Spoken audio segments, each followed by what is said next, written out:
What's your single biggest challenge for the next, say, 12 months besides the token generation event? Get a good sleep.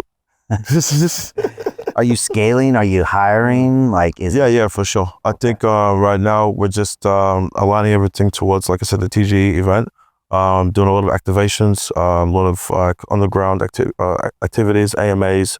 We've got a lot of partners rolling out that are very, very pretty big, especially in the RWA space, also in the FX space as well.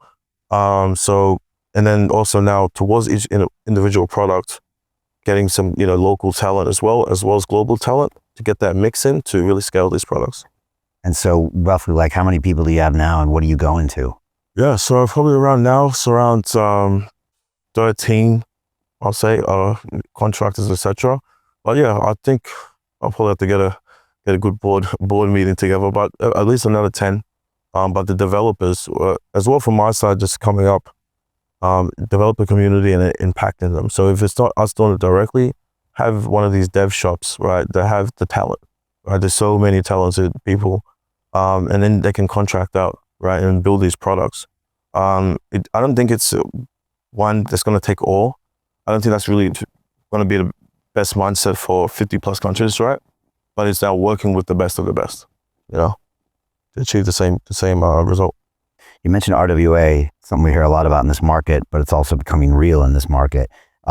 What type of RWA do you think you're going to be facilitating in Africa and beyond, especially with Canza? That's a great question. And this could be the year of RWA, so that actually happening. We're seeing BlackRock tokenize lots of financial assets, as well as Franklin Templeton, which I think you have things with as well. So yeah. Hey, I know investing in crypto is scary. It takes a real leap of faith because there are so many scams, rug pulls, and bad actors out there. It's a dangerous business, which is why 95% of people lose all their money. Well, that's why I created the London Real Investment Club, so you can access the hottest deals on the planet and use the crypto bull market to create the generational wealth that you deserve.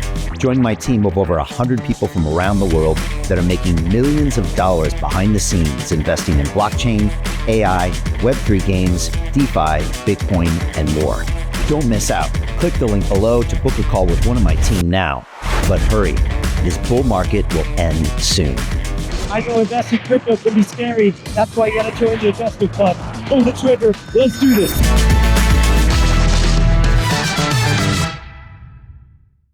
No, I think tokenization, right? When we see that from at least from the angle, because even to me, stable coins is a lot of, obviously it's tokenization, right? It's an RWA, isn't it? Exactly. Yeah. So obviously from that level, we've seen the the billions of stable coins being utilized for B2B use cases, etc. Then now we're talking about there's these old projects. So I think back like 2017, 15, Bitland in Ghana. We're talking about land titles. We're talking about now all these properties and, like I said, the narrative, but all those 50 plus countries have X amount of real estate. So now it's like, okay, say you go to a country, whatever, Rwanda, now you want to tokenize all that real estate. What is that? What is that, 10 billion worth of assets? So I think from our side, we're at the level now where the tools are built, right? They are starting to have the right technology. Now it's connecting those channels, the marketing aspects, and basically BD to really bring on all of this because, the environment is ripe for it, right? One entity over here has a problem.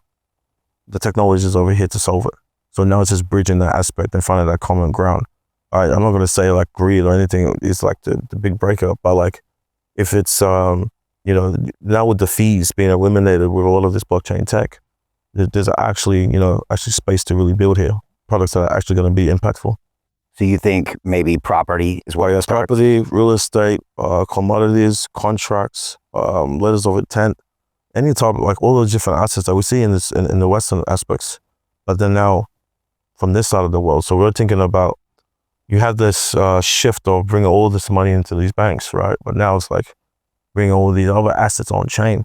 I don't even know what the number will look like right now, but from our side, we're thinking 100% like land titles, property. Those are I think they're good starting blocks. But now even complex financial instruments, different things like that connected to the RWA assets that are tokenized. If you have a commodity contract, you're doing sugar from Brazil or whatever it is, and then now you can utilize that as a bond. You have all these markets that have their own bond markets. We're talking about U.S. Treasury T-bills, but then you have, I don't know, XAF bonds and XOF bonds. What happens if they come OF is what? XOF is West African franc, and then you have so one's for Cameroon and then the other one's for like Senegal and Ivory Coast. But they have all different bond markets. All right. You tokenize those, you get some great yields, and a lot of your customers Potentially, might want yeah. some of that exposure. Potentially, yeah. If which customers or which part of the world wants to get interest into these different like arbitrage opportunities, potentially. To continue watching the rest of the episode for free, visit our website londonreal.tv or click the link in the description below.